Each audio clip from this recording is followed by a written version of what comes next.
Hello, and thank you so much for taking the time out to listen. So today I title this message, Holiday Dramas and Traumas When Family Connections Go Wrong. For some of you all, you have had your share of difficulties with relatives. Others, as I've said in another audio, you're about to find out. There were times where I was invited to family holiday events and I just simply was happy about it and went on and everything was smooth. Other times I was invited to holiday events and things did not go over so well. And then eventually I just simply rejected all invites. Some of you all, you can check out my book, Should I Go to the Party? By NichollMcGuire. It's available on Amazon and other places around the web. So pretty much there is nothing new under the sun when it comes to the holiday dramas and traumas. There are some issues that, of course, that is the only time for some of you all to address some concerns, because there are those who will do a disappearing act and you won't see them for many years. They won't answer their phones, emails, texts. It would have been better if they would have simply done that. But now that the holiday season rolls around and some of you all know the importance of it to them, this is when you're going to make your grand entrance. And oh, won't they be shocked? The holiday dramas and traumas that consistently showed up with some relatives that I personally witnessed was the attitude. Don't know who made them angry on the way over, but the way their tone of voice and their mannerisms were. And at some point we were saying, why do you keep inviting this person? And then as the day grew long, now they want to get into drugs and alcohol. Okay? And some of you all know what happens when people get into their drugs and alcohol. There's the yelling and the cursing, or there's somebody just off in the corner staring at you like,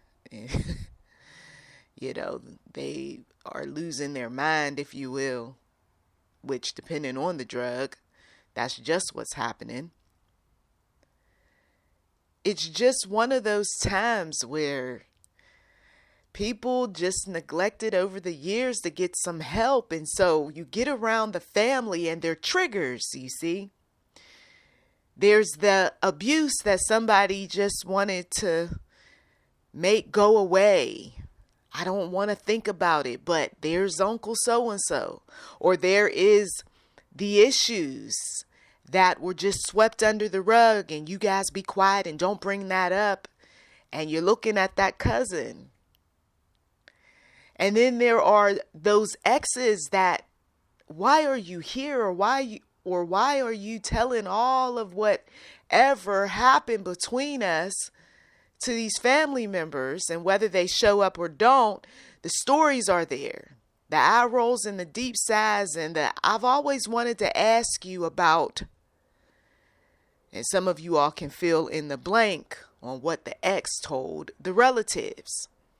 And then, of course, the children and this generational gap. And now you got sons and daughters that have their rules in terms of how a grandparent deals with grandchildren. And now some of the relatives who are of the same generation, oh, they're going in on you. You coming over here telling us about 30, 40, 50 different things that you don't like, that this generation and that generation does, and how you're going to respect my child. And these are my boundaries that I've established. And I'm not going to take what I took growing up with you guys. See, it's best that you stay home. You stay home. But I don't want to. Yeah, but you going to start something. And if there are more of them than there are of you, Oh, you gonna come away with drama and trauma, because I could tell you that some of those that showed up many years ago and they were talking about all of what they don't allow or don't permit and called themselves going in on the grandparents and the great grand. I was a witness. Let's just say that those people, they didn't show up again, some of them, and then others didn't show up for years and thought that people had changed, and instead you only got your feelings hurt, you see, because it's just a fool's mistake to walk in trying to tell people who've been on this planet a lot longer than you how they're supposed to act, and then they're supposed to just change up 30 some years, 40, 50 some years of an ideology.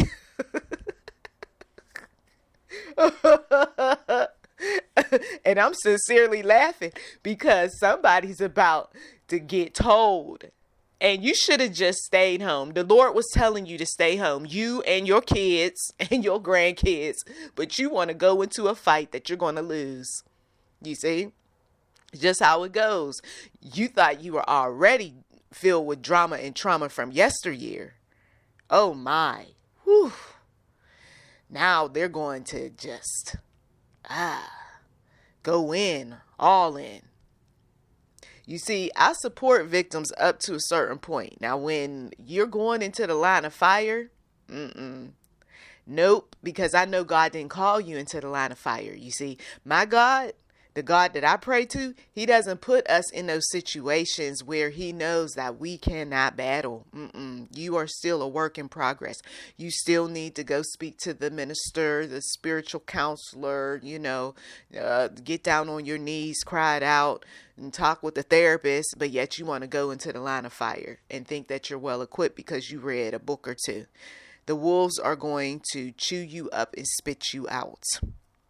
Okay? And those that have never, ever felt like they've done anything wrong, those that don't feel like they're battling with any type of demonic entities in and around them, oh, the enemy is waiting for you to show up. His job is to kill your spirit, to steal from you, to ultimately destroy you. And there were many who came before us that, unfortunately, they're not above ground for us to interview. Okay? Some of these things that I came across that the younger generation wants to, check the older generation, I'm telling you, it's a losing battle for some. You're going to mess around and lose out on your inheritance. You're going to mess around and lose out on a number of things that they could have helped you out with. One individual I heard years ago say, "Man, what you say, honey? You don't know me." Another one told a younger one, "I understand that you are raising yours, but I've already raised mine. And this is the problem with your generation." Ooh. And we all just kind of looked like, yeah, you might want to just take your plate, bow out gracefully. Matter of fact, even apologize because your tone was even disrespectful and. And then, of course, there are those that clap back with, well, respect has to be earned. I remember when one relative was raising up, talking loud, little young whippersnapper, talking about, well, respect has to be earned, you see. And you all were just telling us to respect you. And you see, you wasn't even respecting us. And I heard a bunch of relatives show up like, listen, you better calm your behind down. Realize where you are. Know your place, boy. And he takes off and he's all mad. Yeah, well, there was some truth to what he said, but you really thought you were going to show out and show off in front of everybody? All you got was some of us over off in the distance. I was in my 20s at that point, and I was saying, you messed up. You messed up royally. And that particular relative, you thought that he would have went on, right, and had that happy ever after kind of lifestyle, right? Because he made a point. And meanwhile, God wasn't even in his life like that. If anything, he lost. All of that defending his so-called parenting, right? And not with the woman, had a terrible relationship with his children, who he was defending, right? And what he doesn't deal with and what he doesn't put up with. And yeah, those same children turned around and ended up whooping on him later on. Yeah. So sometimes I must admit that our elders are right about a lot of things. You see? And sometimes, yes, they're wrong about some things, you see. But, you can't tell somebody who got their personal issues with patriarchs and matriarchs too much of anything. That's why we distance ourselves and we get our share of healing, and we, go through the process with our counselors, wise individuals, and doctors, because maybe some individuals just simply need some medicine. We found out that same relative who was yelling and cussing and fussing and who went through a lot, yes, with the elders, he also needed medication and was known for not taking his medication consistently. So not only was he waging war, and he wasn't with the one true God, but he also wasn't on his meds, and he had a history of self-medication. But yet you want to tell somebody about how their parenting was terrible and how you people this, that, and the other. So later on, some of us, though, who didn't have all of the issues that he had, God did move on our spirits to have a quality conversation. One of logic, one of reason, and it wasn't well received. And so for us, we just decided that we're not going to argue with these people. We're just going to move on with our lives, you see. And for some of you all, you've already had the conversations of logic and reason, you see. And I'm going to give you some examples based on an article that I read that lists these examples, so well. Some of these included, well, first of all, the title of the article showed up on Huffington Post, and it says, it's time to stop saying these 6 phrases to your grandkids, and here's why. And some of you all, you're going to be in your feelings. Yes, it's going to rub you the wrong way. You're going to probably say, well, see, this is why we did it. Yes, and I mean, I was there. I was born in the 70s, so I know why a lot of things took place, but doesn't make it right, you see. And this was the source for some of the dramas and traumas at the events, was you just said the wrong thing. And now here they go. So this was, don't tell your parents. A common statement, right? I'm going to give you this, don't tell your parents. I was told this quite a bit. And then later on, kids, we get to talking.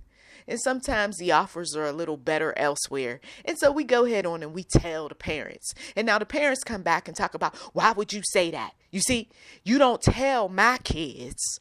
Don't tell. Well, back in those days, I mean, and some of the relatives still had a bit of energy, right? Strength.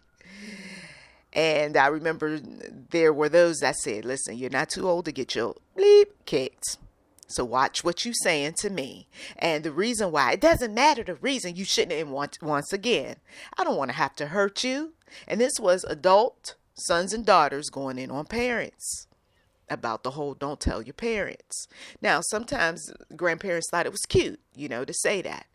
But other times they were doing it and they were serious about it. And there were going to be consequences if you did tell the parents. And that's why sometimes I did not want to go and stay with my grandmother, because I didn't want the consequence of having said something to my parents that she clearly told me not to say. And the consequence, though, wasn't harsh. It was something like, now you're not going to get your Trix, because Trix was a cereal that we really liked. Or, what you want to eat? And we would say, we want this, this, and that. Looks like you're not going to get that. Instead, we got some beans for you. Because you see, this is what happens when you open up your mouth. Didn't I tell you not to tell your parents? You see, it's hard to try to have that dialogue if you're the adult son or daughter with saying something to your mom or dad about any number of things. It's hard to have that dialogue with them when they're set in their ways. So how you deal with that is up to you. But at the end of the day, hey, there are some people that's not going to change for no one. Another statement, you're getting so big. Oh my goodness. Wow. Little girl, she don't miss a meal, do she? You see, something along those lines. The article says, have you put on weight?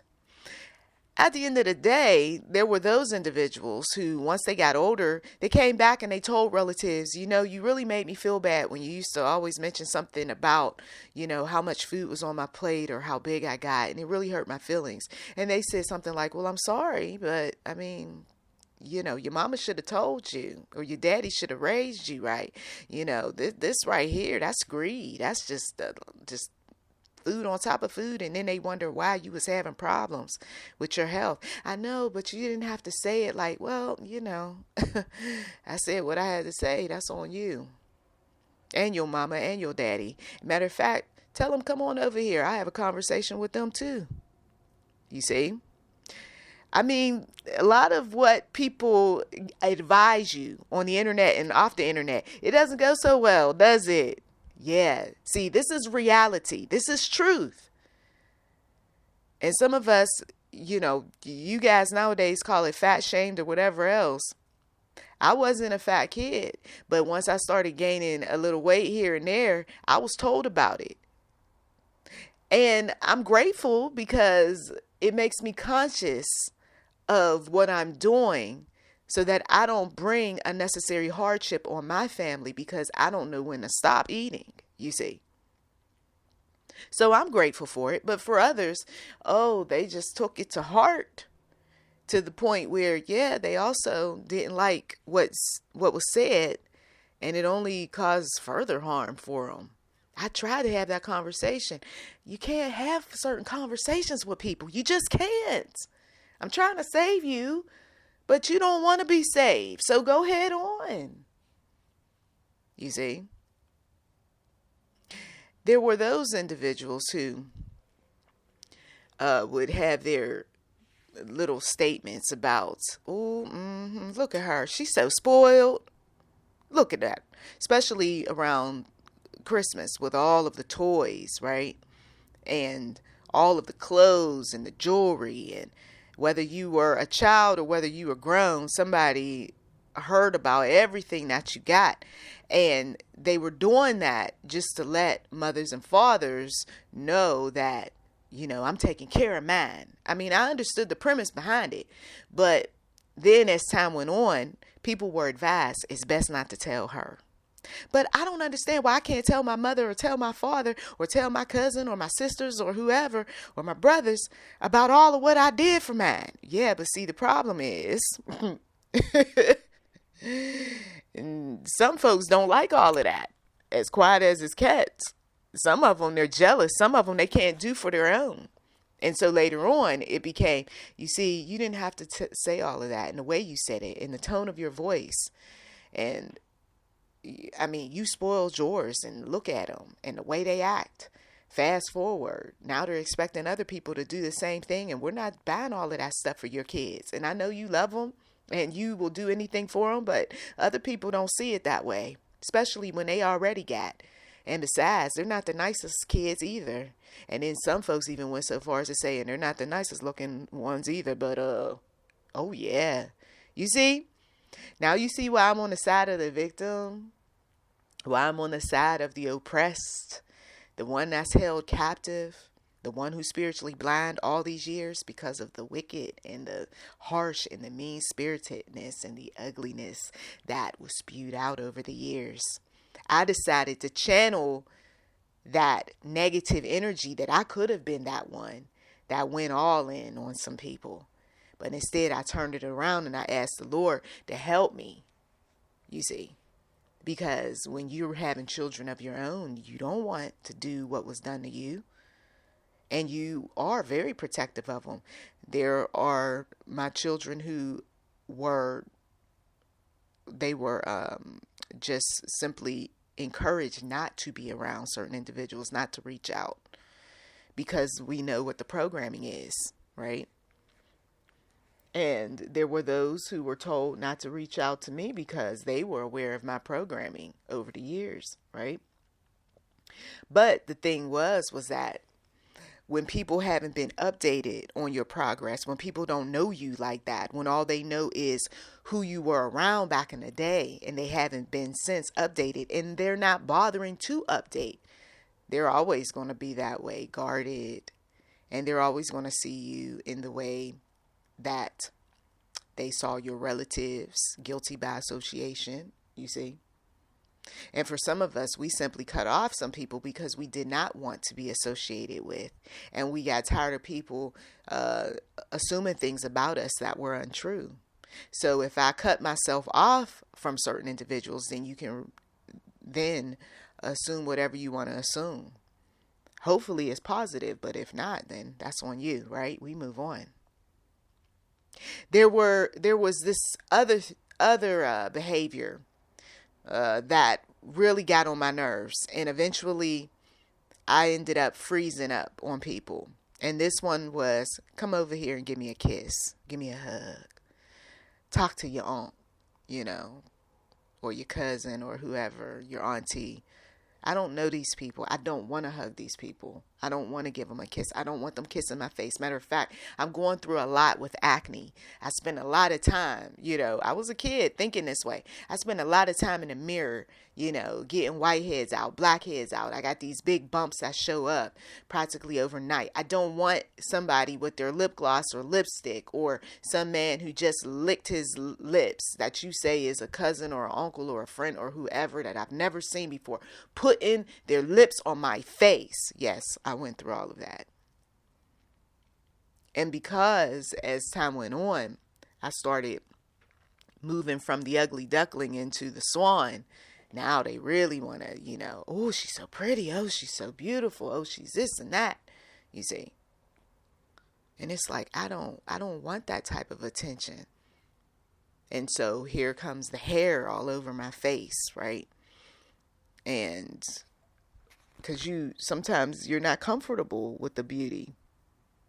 Sometimes you're not comfortable with the ugly. You're just not comfortable at all. And the baggy clothes. And I even caught myself not that long ago with some really baggy clothes. I see enough people around me showing this and showing that off. I don't need that type of attention. I see the observation. I see the men who lick their lips, and some of them know they're not whistling nowadays, but their eyes say it all. They can't wait to get over there to talk to a pretty woman. They can't wait to make compliments. You see, I'm around men all the time. I got 4 sons and a husband. And the constant conversations that come up about one thing or another to try to tell them that behavior, I know you saw elders or you seen movies or your friends do certain things, but that type of behavior, that's going to get you in trouble. You see, I have those conversations, and some of them, they already know. They already know. And so the atmosphere that you're in, where there's the flirting that relatives were doing among each other, right? Don't you know that's your cousin? Oh, you my cousin? You see. Or the family friend shows up and she just happens to be that right look among a sea of dark-skinned individuals or a sea of light-skinned individuals. And now here we go. You see. The inappropriate behaviors. And somebody's traumatized. Somebody's upset. Somebody's talking about, I don't want to go. Don't make me go over there. And then, of course, the arguing, the debating that goes on. So-and-so's wrong. This one's wrong. That one's wrong. You see, you wrong. You see. And then the next thing you know, somebody is talking about they want to go upside somebody's head, and others, they successfully went upside somebody's head. You see. So those of you all who tune in to the Bible verses the side of things, when it comes to the spiritual side of things on these audios. I'm glad you stuck around this long, because we are going to get into the spiritual. You weren't anticipating the dramas and traumas. You even prayed, dear Lord. Some of you all, you need to pray right now. Dear Lord, I need you to guide me concerning this invite. I want to be protected in mind, body, and spirit as I am riding, walking, driving, showing up, grabbing some food, exchanging gifts, whatever it is that you all do. Because I don't do this any longer. You see, years ago, and some of you all are well aware, you've been riding with me for years. I stopped all that. As the Lord led, though. And it was a process. It wasn't cold turkey. It was a process. You're asking the Lord. First of all, you're thanking the Lord for the opportunity to gather. But then you're also thanking the Lord for the opportunity to get out of it, if that's what you want. Okay. Then, of course, you are listing everything that you remember about the last event, and you're giving it over to the one true God so that you can get that peace of mind to go if you have to go, whether you're traveling by car, plane, bus, train, whatever, truck, van. But the point is that you want to make sure that God is with you every step of the way. Okay. You may be called to be like the minister, the deacon. It may be a whole church experience. I've been in those settings where I'm not here for what you think I'm here for. I'm here to pray demons away in Jesus' mighty name. I'm here to provide a bit of advice. I'm here to help someone, one specific person, not everybody. So one specific person is going to get something, okay? And it's going to be discreet. As far as everybody else knows, I showed up empty-handed. It was that kind of thing, right? So for some of you all, it's not so much about the holiday event, right? And all that comes with it. You might be even dieting, and so you're not eating all of that food. Okay, you might just have salad and, some beans and, a starch, maybe a little bit of that protein, but that's it. But you're there for other reasons. Okay. And so we want to make sure that we're giving all of that over to the one true God, and we're asking that the blood covering of Jesus be upon us. We're asking that the angels work on behalf of us before we even arrive. Okay. The protection angels, the angels that will hold somebody back, that might be demon filled, demon riddled, wanting to put their hands on us. Okay. We're asking that we don't catch an illness of sorts. Some of you all, somebody might be ill. So you're putting on your gloves, you're putting on your mask, but you know that you're called to be there. You see. There are so many reasons other than somebody's tradition, some paganism that's going on, the reason why we've got to gather. Sometimes people are going to leave. And what I mean by leave is be with the Heavenly Father. That this is the last time that you see these people. I remember one time I'm like, wait a minute, Lord, you told me that I'm not called to celebrate holiday events. He said, no, you're not called to celebrate holiday events. That's not why you're going. You're going because this is the last time you're going to see some people. You see, sometimes it's not the holiday, but it's the gathering because someone else is ill. Someone else just passed away. Someone came in from out of town that you haven't seen in a long time. Someone is going through a trial and they need your assistance, and it just happens to be around that holiday, you see. So no guilt there, you see. And don't let other people, because they see a Christmas tree somewhere in the background, that's not my house. I remember one woman was all in her feelings. Didn't you say you don't celebrate holidays? Well, what is this and that and the other? And I said, excuse me.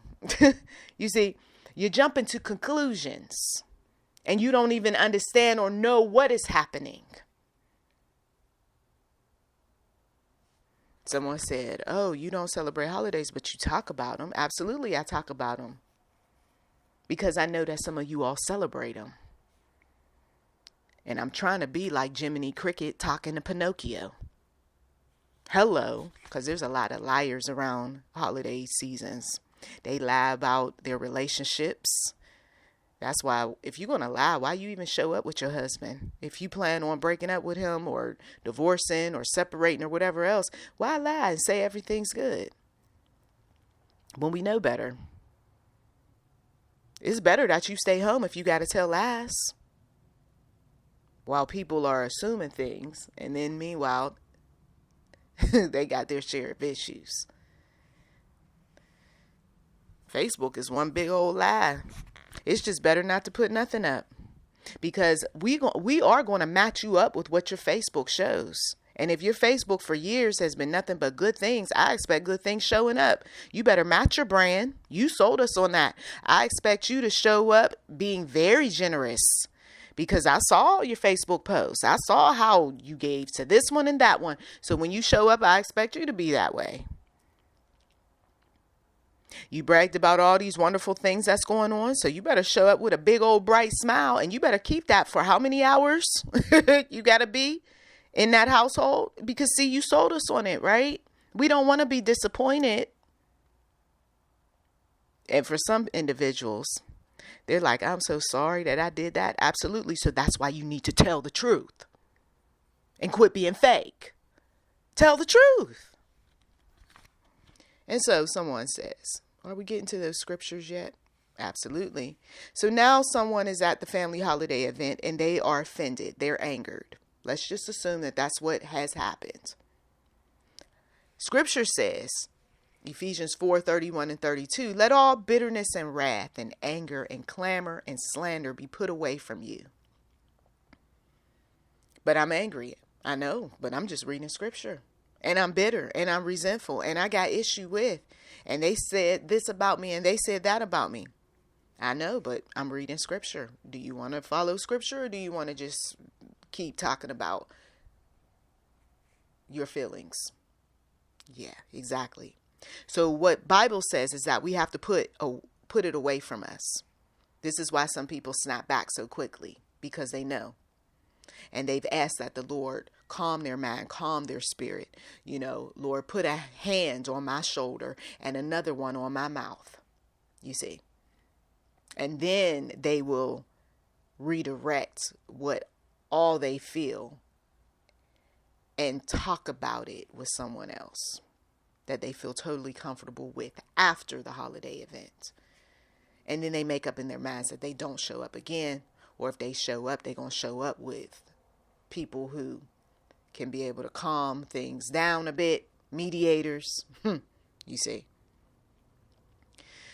Bible says that we are to be kind to one another. So the reason why some individuals, especially the hosts and the assistants to the host, will tell you this is not the time to get into these arguments or whatever else that you got going on is because they know that there's going to be a lot of unkind words exchanged, especially when a person's not willing to sit down and have a logical, reasonable, polite, respectful conversation with you. Sometimes you just got to have that one-on-one away from the family, way down the street somewhere where nobody sees. Be kind to one another, tender-hearted, forgiving one another as God in Christ forgave you. And that forgiveness may have to occur at a distance. She forgives you. It's just that she doesn't want to sit down right now. But then that means that she doesn't want to, that means that she doesn't forgive me. No, she just doesn't want to sit down right now. Because there are some things that she wants to be able to articulate in her way without you freaking out, without you going off. Because sometimes you're thinking that it's just whatever you see concerning a conversation, but there's other things that need to be said that you know nothing about. So for some of you all, you jump to conclusions and you assume some things. And I had to tell some people years ago, forgiveness is not the issue. It never was with my mother. See, but you on the outside looking in. It wasn't about holding a bunch of, grudges and stuff. Yes, there was anger involved, but it wasn't to the point where there was a hatred, a malice, any of it.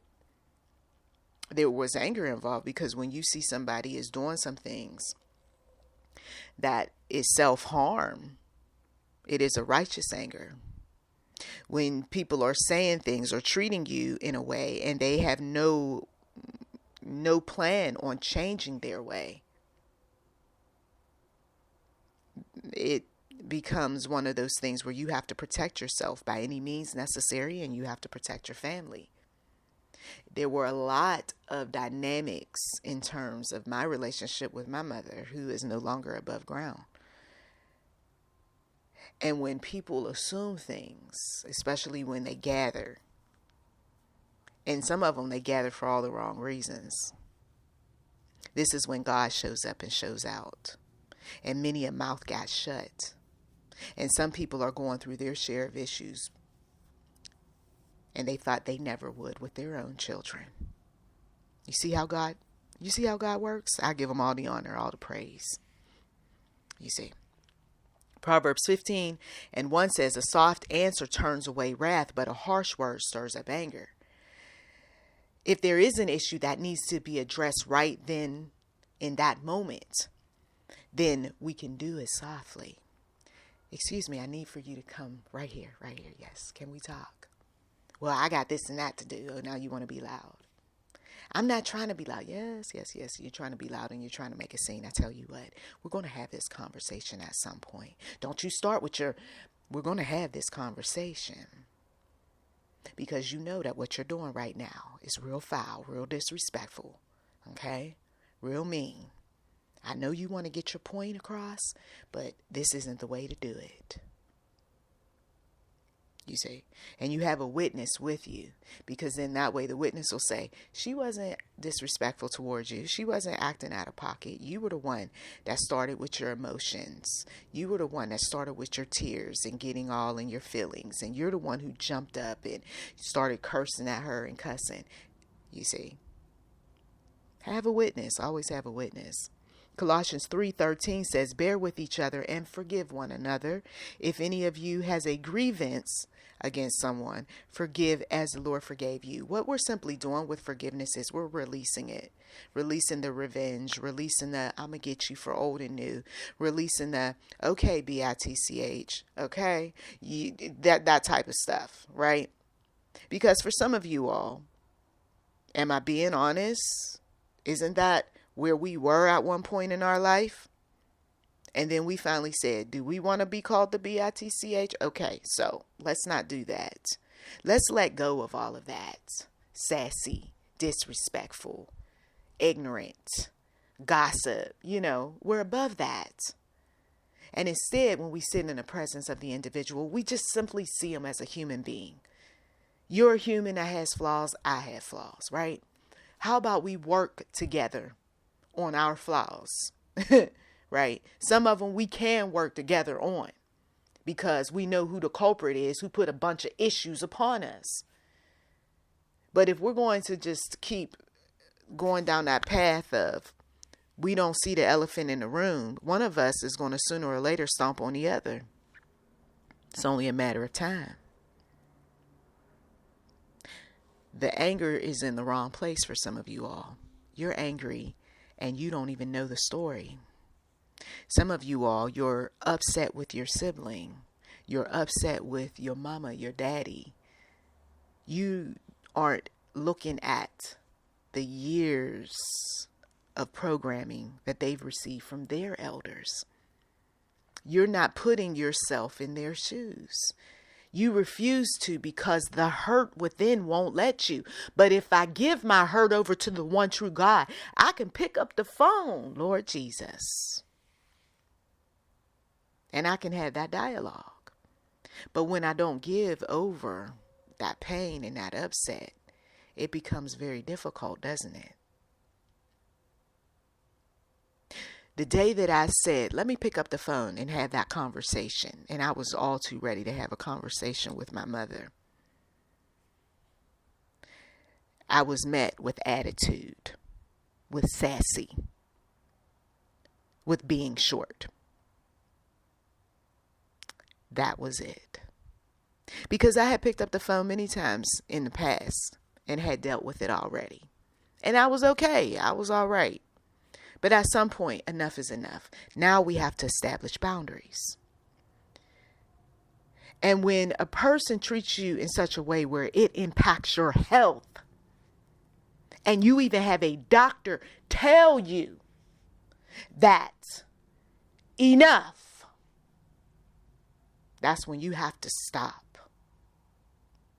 You're chasing after the wind. Some of you all, you've been chasing after the wind with the brother, with the sister, with the cousin, with the ex. You keep going. I just want us to be happy. I just want you happy. Enjoy your happy. Stop trying to bring everybody along with your happy. I'm in a good place at that time in my life. Why was I doing all of that? Knowing full well that that person was not receiving me. Because you this and because you that. So now there's the blaming and the shaming. I'm sick of this.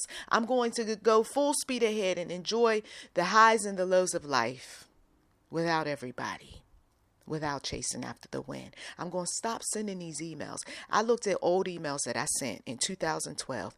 I used to have this long list of people who I would send emails to, just updating them on family stuff and sending pictures.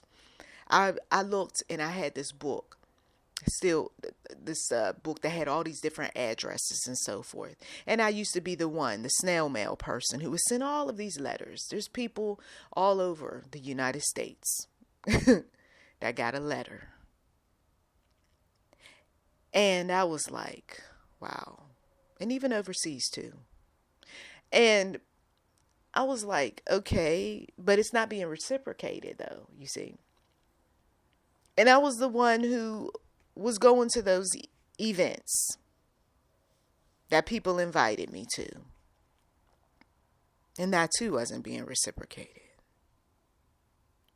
And at some point you say to yourself, is it me? What's wrong? And I realized that, yeah, at times it was me.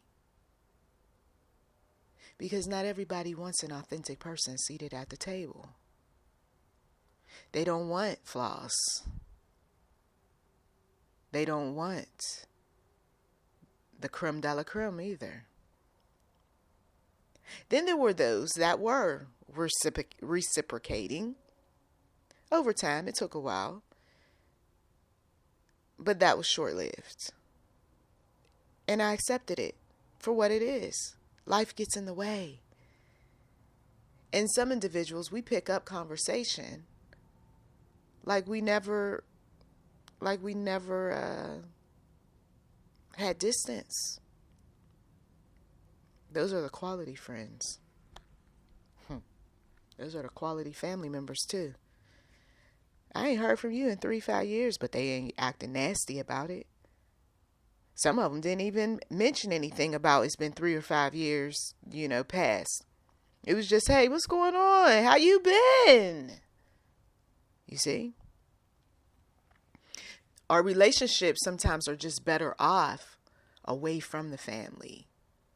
Like the whole kit and caboodle, right? The big family events. And they're just better one-on-one.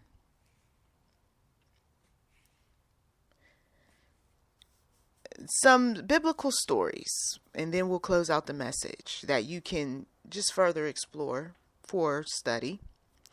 Joseph and his brothers. Yes, drama and trauma, right? It's bad when your own jealous brothers do something like what happened to Joseph. But even though that happened to Joseph, he still forgave him, right? He still reconciled with them. But we got to remember, we have to allow God to do that, not man, not woman, because you can get back with some folks and it can be even worse. Like I learned the hard way. Okay? Don't do it. Don't do it. Not without God. Not without professional counseling. Not without unpacking all of your stuff so that they don't have to be the ones to call you out on everything and then you get all in your feelings. Yeah, I know this about me. I already sat with a counselor. And you know this too. Yes, I know about that too. Okay. And some folks, when they did it, they were doing it to be mean-spirited. Okay. So you know this about you, don't you? Okay. See, this is where no, I can't with you. I can't. The prodigal son is another good example for further study. Luke 15:11 through 32. And I've referenced the prodigal son quite a few times on the channel. But this was the son who went off there and just wasted his inheritance. But despite being away and acting up and doing whatever he was doing, the father welcomed him back. And we learned over the years, because I've had sons that I helped them leave the house, right? But then things happened in their life and they came back and they were apologetic. You see, that grace. Ooh, Lord Jesus. Somebody needs to ask God for forgiveness, the ability to forgive, to really study what that looks like. Grace, right? Unmerited favor, that kind that God gives us. And then, of course, someone needs to understand what the process is in terms of reconciliation. This is for those individuals who really had that heart to want to reconnect with family members or good friends. Cain and Abel is another example. Genesis 4:1 through 16. This was that first story of sibling rivalry. And Cain, as we very well know, was angry and ended up murdering his brother Abel. So if you continue, though, with that anger, that unchecked anger, it can turn into something very evil very quickly and could happen at the next holiday event or the next family gathering. There was also a jealousy there too, because sometimes the parents will pit children against one another by saying she does this and she's better at this and she's prettier and this one is smaller and this one is nicer looking, and they can do that sort of thing with the grandchildren too. And now you're wondering why two cousins are at war with each other. You got to look at what those grandparents were saying and doing. And I can hear somebody saying now. And see, that's why we say what we say about this older generation and what they cause. But it's not so much about the older generation, because not everybody does the same thing just because they come from the same background. And some people are willing to change, and they're willing to ebb and flow, and they're willing to respect their son and daughter's boundaries. You see, while others are not. And then, of course, there's the consequences of that. And then there's two cousins who end up getting into some altercation and somebody ends up passing away or going off to jail. Was it worth it? You have to be the one to sit down with a family member and friend and tell them, simply put, that certain conversations should be off limits going forward because of the anger among family members, because of the things that you all say, the names that you call one another. And once again, you have every right to walk away, you see, to create the distance, to establish the boundaries. You have every right. I always come back to that because some people, I know for you, you might be the one that goes, well, I don't have those issues. But there are those who do. It's very hard for them. They've been on the channel for a long time listening, and it's very hard for them to create the distance. But we keep coming back to it because at some point they're going to win. They're going to win at this thing, and they're going to stop allowing people to walk all over them like a carpet, right? they're a carpet and people are walking all over them. And then the last story that you could take a look at is in Genesis 33, and that's Esau forgiving Jacob. After Jacob deceitfully steals, right, Esau's blessing. You remember the story for some of you all. They eventually end up reconciling, and forgiveness shows up again in that story. And then, of course, there's the healing that takes place. So basically what we want is we want individuals to be forgiven, those that have turned their lives around, who are trusting the one true God wholeheartedly, right? In addition to those individuals that they're a tough case, but you want to be released from the just mean spiritedness, jealousy, resentfulness, bitterness, anger, all of it. You want to be you just want to be released from that. So we're praying for you that you be released from that. We're also praying that some folks take control of their anger, that they realize the value of those individuals who do choose to reconcile in these various familial relationships. Okay. We want people to have a heart of compassion during these times, understanding, and we also want some individuals to rise above these challenging situations. Once again, I don't want people 6 feet deep in their graves, right? I know you don't want that either, for those of you all who are witnessing all of this stuff unravel.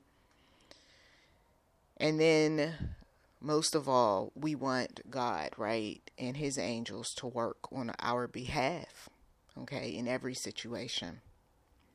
And so I thank you as always for taking time out to listen.